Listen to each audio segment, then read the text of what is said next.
Capítulo 1. 1870. Tengo algo muy importante que decirte. La marquesa de Nordau habló con una entonación que provocó que el duque de Doncaster, que daba los últimos toques al nudo de su corbata, le prestara atención. Estaba mirándose en el espejo y al ladear un poco la cabeza pudo ver a la marquesa, recostada sobre las almohadas del lecho, con el cuerpo desnudo tan bello e iridiscente como una perla. Al contemplar su rubia cabellera caída sobre los blancos hombros, el duque pensó que sin duda era la mujer más hermosa que hubiera cortejado y también la más apasionada. ¿Qué es?, le preguntó. Debes casarte, Arthur. El duque se quedó tenso e inmóvil. Después se volvió para decir divertido: no me parece el momento más apropiado para hablar de ataduras sagradas. Hablo en serio, Arthur, y si es el momento apropiado. ¿Sugieres que nos casemos? No, por supuesto que no, aunque te aseguro que sería lo que más me agradaría. Pero George nunca me daría el divorcio. Jamás ha habido un escándalo en la familia Nordau. ¿Entonces qué te preocupa? No cabía duda de que estaba preocupada. Fruncía el entrecejo, lo que alteraba la perfección del óvalo de su rostro, y sus ojos azules estaban oscurecidos por la inquietud. La reina se ha enterado de lo nuestro. Es imposible. Como bien sabes, no existe nada imposible para la reina. Siempre hay alguna vieja envidiosa, tal vez familiar tuya o de George, que le murmura al oído informes plenos de veneno. ¿Qué te hace suponer que su majestad sospecha? Me lo insinuó. El duque se sentó en el borde de la cama que acababa de abandonar. La marquesa se irguió un poco, aunque lo único que cubría su desnudez era la larga, rubia y sedosa cabellera. Parecía, pensó el duque, el sol al amanecer, pero en ese momento su belleza le resultaba indiferente. Trataba de concentrarse en lo que acababa de decirle. Fue anoche en el baile, explicó la marquesa. Cuando terminó la pieza y nos separamos, la reina me llamó. Sonreía y me senté a su lado pensando que estaba de buen humor. Hizo una pausa y agregó: debí recordar que cuando sonríe es mucho más peligrosa. Continúa, ordenó el duque. A pesar de que aún no se había puesto la chaqueta, estaba muy elegante con una fina camisa bordada con su monograma, el alto cuello blanco y la corbata gris. Poseía una figura atlética de hombros anchos y esbeltas caderas. La marquesa lo miró, la arruga desapareció de su frente y, sin poder contenerse, extendió una mano hacia él. Pero el duque la ignoró. Prosigue: deseo saber qué te dijo su majestad.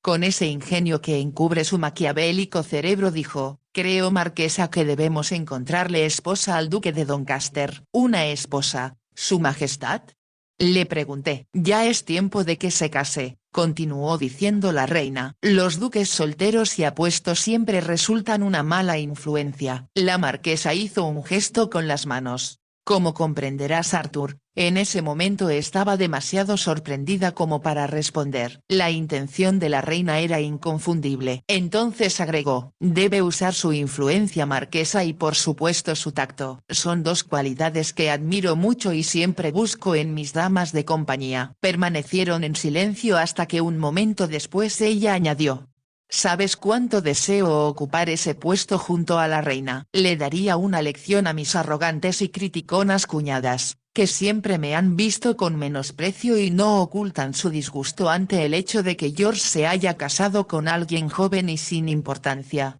Tu presencia daría vida y esplendor a Windsor, comentó él. Y al palacio de Buckingham. Olvidas que la reina viene a Londres con más frecuencia que antes. ¿Y crees que en ese caso podríamos seguir viéndonos? Una vez casado tú, sí. De otra manera, no. La reina encontraría la forma de impedirlo, estoy segura. Y también sé que no me aceptará a su lado si no estás casado o al menos comprometido. El duque se puso de pie, se dirigió hacia la ventana y miró los árboles de la plaza que había afuera. Así que yo debo sacrificarme. Tendrás que casarte algún día, Arthur. Debes tener un heredero. Lo sé, pero no hay prisa. Ya tienes 30 años y es tiempo de que sientes cabeza. ¿Crees que lo haría?, preguntó con una nota de divertido cinismo en la voz. No puedo perderte, Arthur, exclamó la marquesa. Jamás amé a nadie como te amo a ti. Sabes bien que me excitas como ningún otro hombre. Y muchos lo han intentado. Yo era muy desdichada. A George solo le interesan las urnas griegas, La historia antigua y los grandes maestros italianos. La marquesa hizo una pausa antes de agregar con voz apasionada. Deseo vivir el presente. Ni el pasado ni el futuro me importan. Solo deseo que me ames y podamos estar juntos, como ahora. Pensé que habíamos sido muy discretos. ¿Cómo lograrlo en Londres?, preguntó la marquesa. La servidumbre habla, la gente observa los carruajes que llegan y, por si eso fuera poco, están todas esas mujeres que te miran con ojos hambrientos y me detestan porque ya no te interesas en ellas. Me halagas, Clarice. Sabes que es verdad. Si yo he tenido algunos amantes, no significan nada comparados con la legión de mujeres a quienes dejaste con el corazón roto. El duque lanzó una ligera exclamación de disgusto y volvió al espejo para terminar de arreglar su corbata. La marquesa se dio cuenta de que estaba molesto y recordó que siempre le disgustaban las referencias a sus numerosos amoríos. Pero estaba tan segura de él que se dijo que nada podía afectar el salvaje embeleso que los unía. Nunca había tenido un amante más apasionado o ardiente, y estaba decidida, a pesar de la reina y de todas las dificultades que se viera obligada a vencer, a no renunciar a él. Escucha, Arthur, tengo la solución perfecta para el problema. Si te refieres a alguna tonta jovencita no me interesa. Oh Arthur, sé sensato. Tarde o temprano deberás casarte y yo no puedo perder la oportunidad de convertirme en dama de compañía de la reina. Eso me otorgará la respetabilidad que jamás he tenido. No me sorprenderá si al cabo descubres que es como una piedra de molino atada a tu cuello. Todo será más sencillo, suplicó la marquesa. Podremos vernos no solo en Londres sino también en el campo. ¿Por qué lo dices? Porque hasta ahora ha sido difícil que me visites en mi casa de campo o que yo vaya al parque Doncaster. Pero cuando estés casado y yo sea amiga de tu esposa, tendremos miles de pretextos. ¿Realmente crees que una esposa te aceptaría como su amiga? Por supuesto, en especial la que te he elegido. El duque se dio vuelta y exclamó.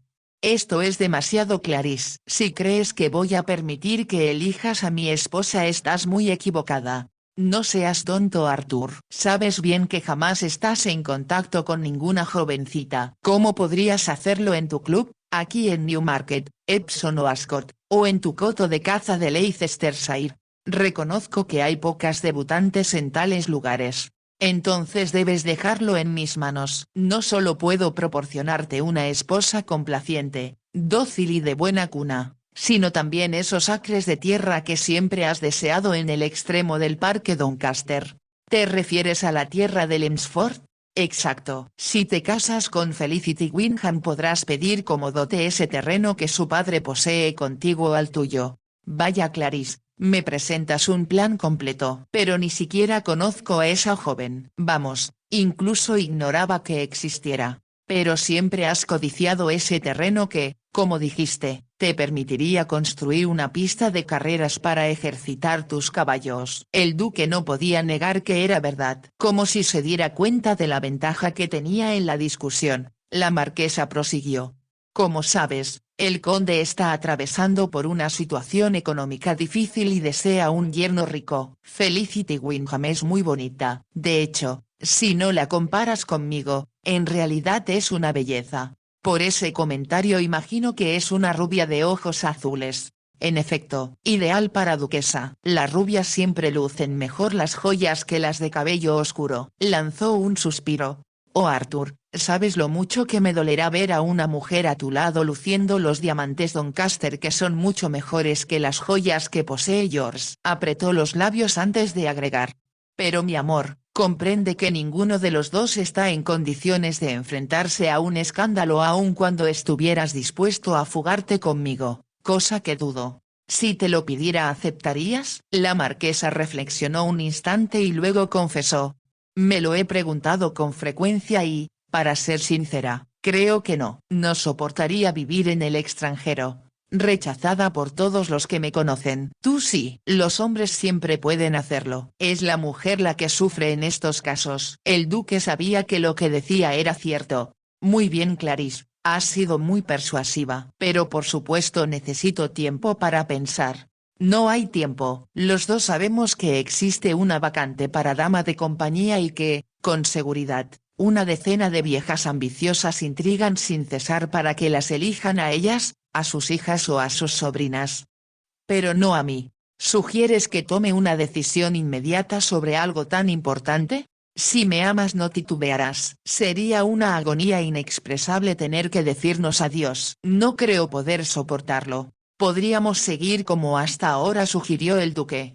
¿Crees que la reina no se enteraría? ¿Cómo podríamos reunirnos sabiendo que nos espían y que todo lo que hagamos o digamos puede llegar a los oídos de la vieja araña que teje su tela en Windsor? Te prometo pensarlo seriamente. Tomó su chaqueta y se la puso. Miró el tocador para asegurarse de que no olvidaba nada. Después cruzó la habitación hacia la cama donde se encontraba la marquesa. Cuando ella lo miró, la blancura de su piel hacía resaltar el azul de sus ojos. ¿Te importo?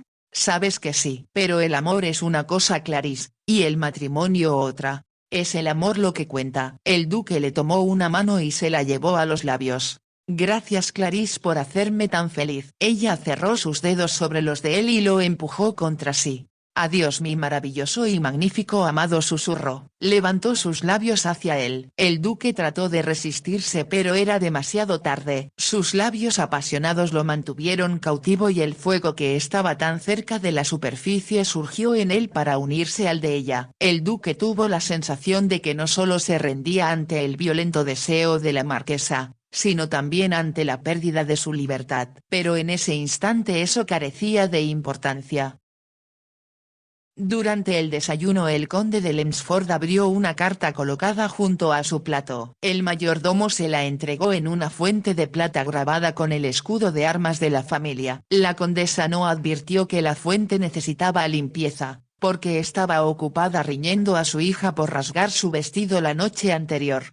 No sé por qué eres tan descuidada, Felicity. Si bailaras el vals con menos prisa esos accidentes no te ocurrirían. No pude evitar que mi pareja lo pisara, mamá. Siempre dije que me quedaba largo. Parecías tan elegante cuando entraste en el salón. Los ojos de la condesa se posaron en su hija mayor y la irritación desapareció de su rostro. Felicity Wyndham era muy linda. Tenía ojos azules, el cabello rubio y un cutis que todos calificaban como de fresas con crema. La manera seductora en que miraba a sus padres les dificultaba negarle nada y la condesa ya comenzaba a hacer esfuerzos para encontrar una forma de convencer a su esposo que le diera dinero para otro vestido. En el extremo opuesto de la mesa, sin que nadie le prestara atención, se hallaba sentada Antonia. En realidad no lo deseaba, porque en ese caso con seguridad la enviarían a hacer un mandado. Por lo tanto se limitó a desayunar sin levantar la vista hasta que escuchó la exclamación lanzada por su padre.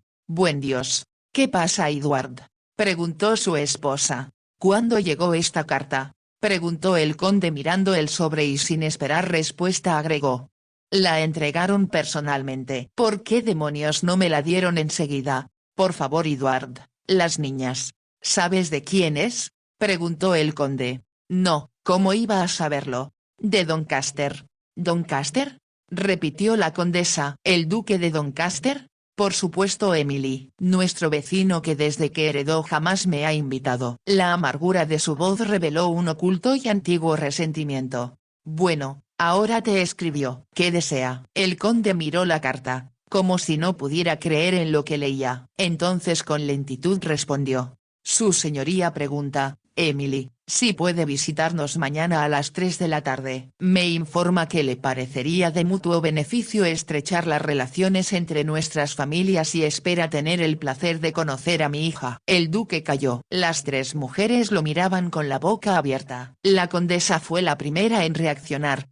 «No puedo creerlo. Dame la carta, Edward». «Debe ser un error». «Ningún error, a menos que me falle la vista». Le pasó la carta a la condesa que la miró con el mismo asombro que su esposo. «¿Por qué dice el duque que desea conocerme?», preguntó Felicity con voz temerosa. La condesa miró a su hija con una nueva luz en sus ojos. «Serás duquesa, Felicity». «La duquesa de Doncaster». «Nunca pensé.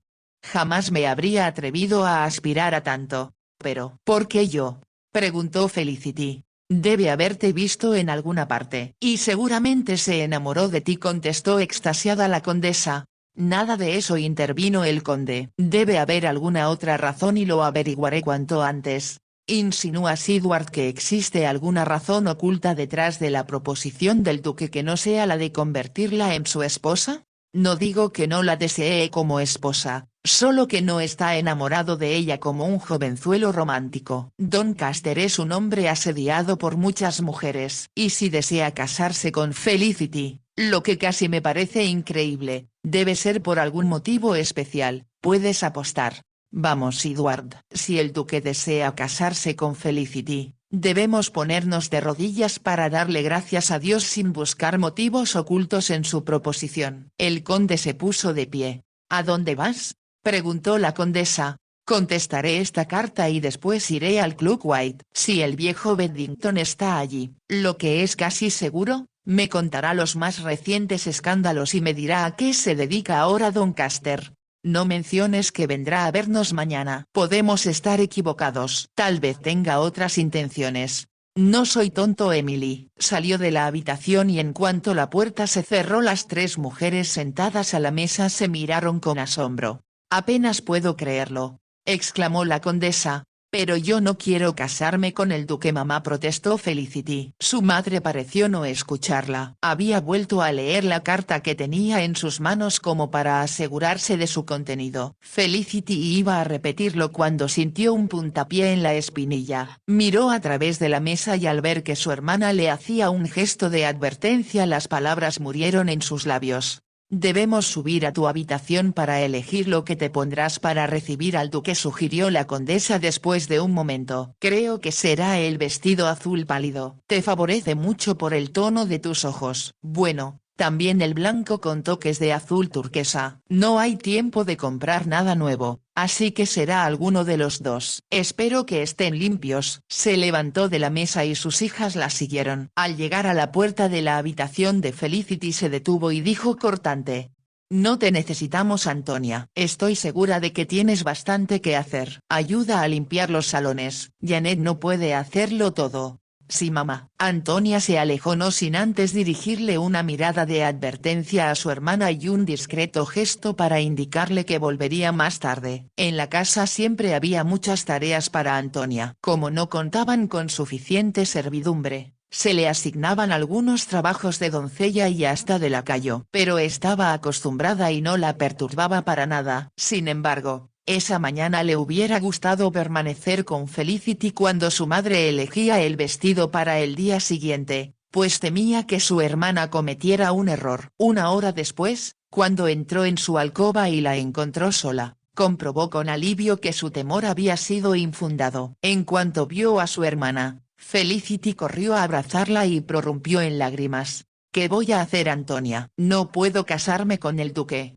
«Sabes que no puedo. Sentémonos, Felicity, y hablemos con sensatez. Ya viste lo que significa para papá y mamá». Lo sé», sollozó Felicity. «No me escucharán. Diga lo que diga. No me escucharán.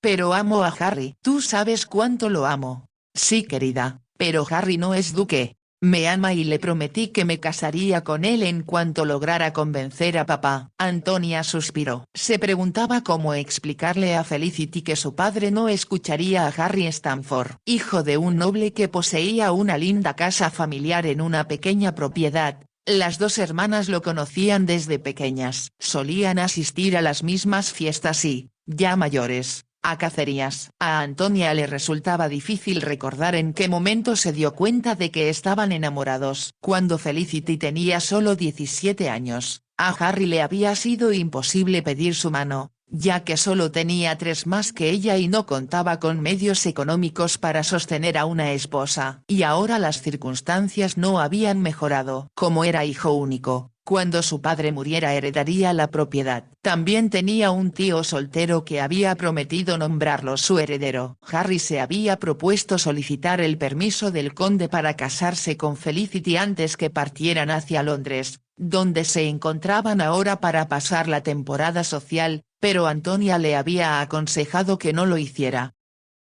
«Papá y mamá han ahorrado durante años para que Felicity pudiera ser presentada en la corte y para asistir a la temporada social en Londres», les dijo. «Como saben, debió ser el año pasado, cuando cumplió 18 años. Pero estábamos de luto por la muerte del padre de mamá, así que su debut debió posponerse. ¿Y si conoce y prefiere a otro?, preguntó Harry con inquietud. No es probable, le aseguró Antonia. No podría amar a nadie más que a ti. Aunque pareciera extraño, a pesar de que era un año menor que su hermana, todos acudían a Antonia con sus preocupaciones y dificultades. Hasta su madre solía consultarla más que a Felicity. ¿Qué voy a hacer?, preguntó Harry Stanford.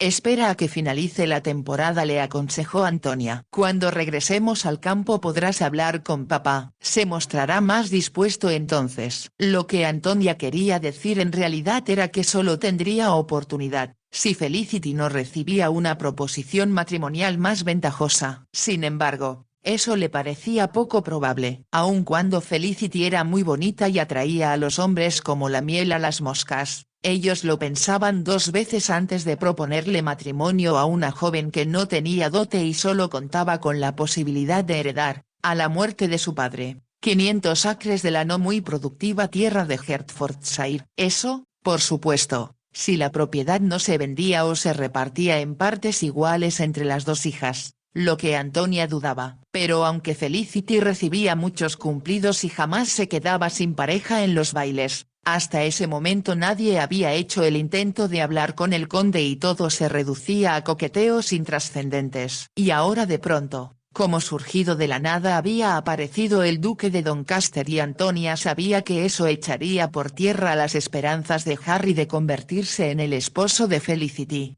Quiero casarme con Harry. Lo amo y jamás amaré a nadie más, decía Felicity. Cuando levantó el rostro embellecido por las lágrimas, Antonia sintió una gran piedad por ella.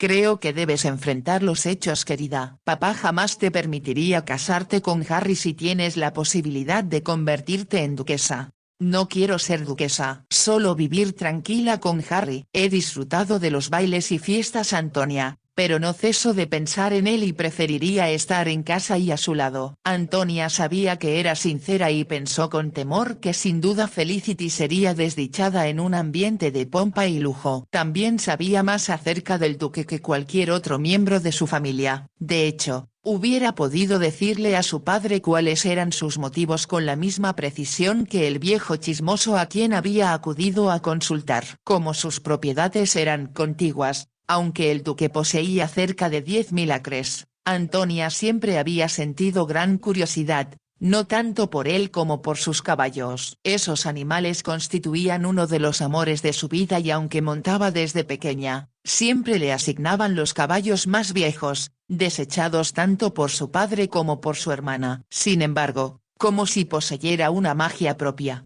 Antonia lograba que por viejo y holgazán que fuera un caballo, cobrara energías. Por lo tanto, siempre terminaba la primera del grupo, ya fuera en paseos o en cacerías. Pero le había resultado imposible no darse cuenta, casi desde que comenzara a caminar, de que al otro lado de la valla que separaba las 2 propiedades, cabalgaban los más magníficos pura sangre que pudieran desearse. Lo que se usaba como pista para carreras y entrenamiento, terminaba de forma abrupta precisamente en el borde de la propiedad del conde de Lemsford. La mansión del duque se alzaba sobre un terreno ondulante, boscoso y, en gran parte, de cultivo. Pero solo a un poco más de 1 kilómetro de distancia de la pista, había un terreno amplio y despejado que en el pasado se extendía hasta medio kilómetro más en lo que ahora era propiedad del conde de Lemsford. Ives, el jefe de palafreneros del duque, que había residido durante toda su vida en Hertfordshire, pronto se había dado cuenta de que siempre había una pequeña que observaba melancólica, encaramada sobre la valla cuando él y sus ayudantes ejercitaban los caballos todas las mañanas. Conforme la niña creció, su amistad con el hombre cobró gran valor para los dos. Incluso llegó a decirle: «Usted sabe tanto de caballos, señorita, como yo mismo». «Desearía que eso fuera verdad», contestó Antonia. «Cuénteme sobre la victoria del caballo del duque en el derby». No existe hombre que no disfrute de un público atento e Ives no constituía la excepción. No tenía hijos y las historias que solía relatarle a Antonia la mantenían absorta, con la mirada fija en él hasta que las vívidas descripciones que le hacía acerca de las carreras que había presenciado la hacían sentir como si ella misma las hubiera visto. Antonia también conocía a otros miembros del servicio del duque. La señora Melis, el ama de llaves, Siempre estaba dispuesta a guiar a la interesada vecinita a través de la gran mansión. Pero había sido el señor Lowry, el bibliotecario, quien más le enseñara. El conde no apreciaba el arte y si sus antepasados alguna vez habían poseído pinturas o mobiliario de valor, estos se habían vendido mucho tiempo atrás. Solo quedaron algunos retratos mal pintados de la familia que no podían venderse. Pero el parque Doncaster estaba repleto de cuadros,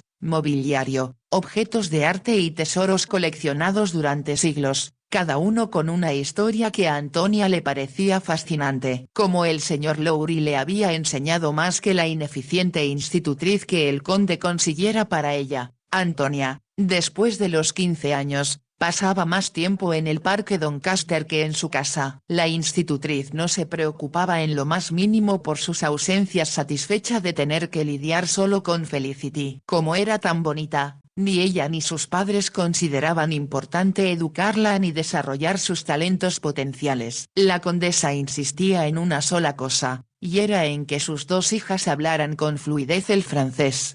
Todas las damas de buena cuna hablan francés y como cada vez es más la gente que viaja al extranjero, considero esencial que las dos lo hablen con acento parisino. El hecho de que ella y su esposo hubieran sido invitados a una gran fiesta celebrada cuando Luis Napoleón y la emperatriz Eugenia visitaran Inglaterra en 1857, acentuó su interés en que sus hijas dominaran el idioma aunque no aprendieran ninguna otra cosa. A Antonia le había resultado sencillo y le agradaba a la vieja maestra retirada que asistía a las Torres 2 veces a la semana para darles clase a Felicity y a ella.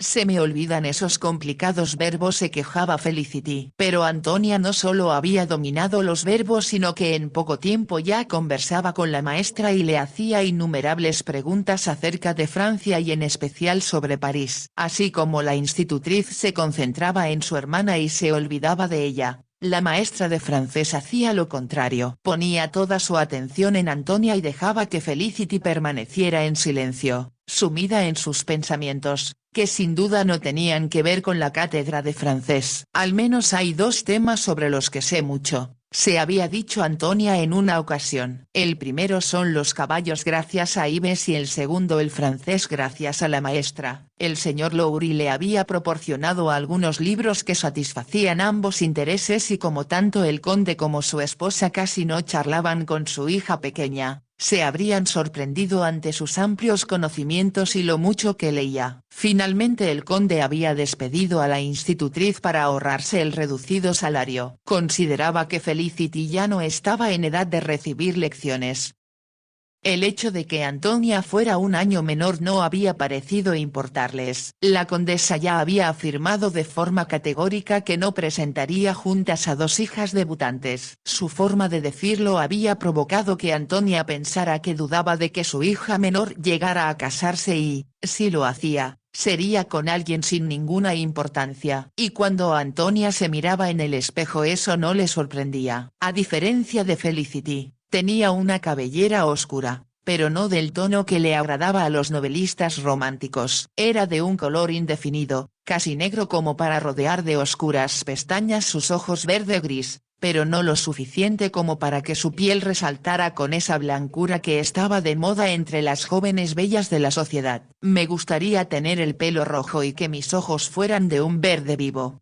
Entonces tal vez alguien se fijaría en mí, pensaba con desaliento. Resultaba difícil parecer bonita con la ropa que usaba, que siempre era la desechada por Felicity. Además los tonos que favorecían a su hermana a ella no le quedaban nada bien, pero era demasiado inexperta como para preocuparse por ello. Lo único que le importaba de su guardarropa era su traje de montar, aunque no se lo habían comprado en Londres, como a Felicity. El sastre de St. Albans le tenía simpatía y se lo había confeccionado con el mayor esmero posible. Antonia era muy amable con él. Le había llevado un tarro de miel para aliviar la tos de su esposa y lo escuchaba con atención cuando le hablaba acerca de sus hijos. Trate de que ajuste bien en la cintura, le había pedido, y que la chaqueta esté bien cortada. No es que me importe mucho mi apariencia, pero debo hacerle honor al caballo que monto. Es verdad señorita, había respondido el sastre. Antonia se había dado cuenta de que la confección de su traje le había llevado más horas de las que merecía lo poco que cobraría por su hechura. Lo que no le dijo al sastre y mucho menos a su padre era que en ocasiones Ives le permitía cabalgar en los caballos del duque. Los ejercitaba junto con él y a los demás palafreneros les parecía emocionante tener esa oportunidad.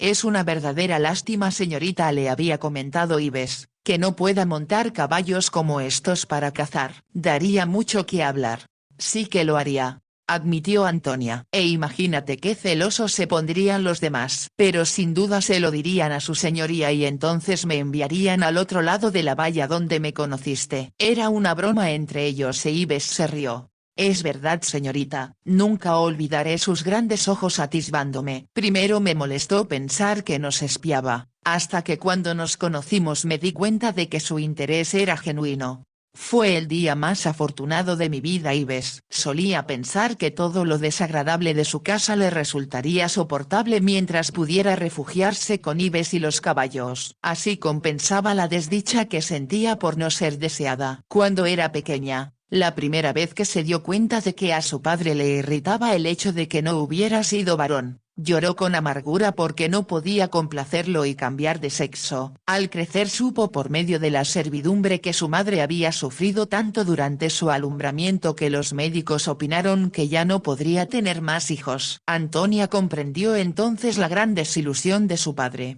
El conde estaba convencido de que tendría un hijo, le había dicho su vieja niñera. La cuna y todo lo demás se adornó con listones azules y se le llamaría Antoni, que como sabes es un nombre de familia. Así que por eso me bautizaron Antonia. Nadie suponía que serías niña, y como se temía que tanto tu madre como tú murieran, te bautizaron en cuanto naciste. ¿Qué nombre se le pondrá?, me preguntó el médico. La criatura iba a llamarse Antoni, contesté, ya que tu madre no podía ni hablar. Entonces la llamaremos Antonia, comentó él. Antonia intentó compensar su inevitable deficiencia por no ser el hijo que su padre deseaba. Le preguntaba si podía salir a cazar con él. Le suplicaba que la llevara a cabalgar. Pero pronto se dio cuenta de que el solo hecho de mirarla lo disgustaba porque le recordaba al hijo que nunca tendría. Así que se mantuvo alejada de él y al poco tiempo todos en la casa dejaron de prestarle atención, excepto cuando se retrasaba para las comidas. En esos casos la castigaban con severidad. Pero pronto aprendió a separarse de Ives, por interesada que estuviera en sus relatos, o a correr a su casa después de cabalgar y cambiarse velozmente de ropa para entrar en el comedor, sin aliento pero a tiempo, antes que el conde se diera cuenta de su ausencia. Ahora, cuando Felicity sollozaba sobre su hombro, Antonia pensó que el duque, que sin duda era muy atractivo y que a ella le parecía irresistible, se convertiría en su cuñado. Después de haber pasado tanto tiempo en el parque Doncaster, hubiera sido imposible que no se enterara de lo que la servidumbre murmuraba de él, como también lo hacían las amigas de su madre. Como el duque era el personaje más importante de esa parte de Hertfordshire,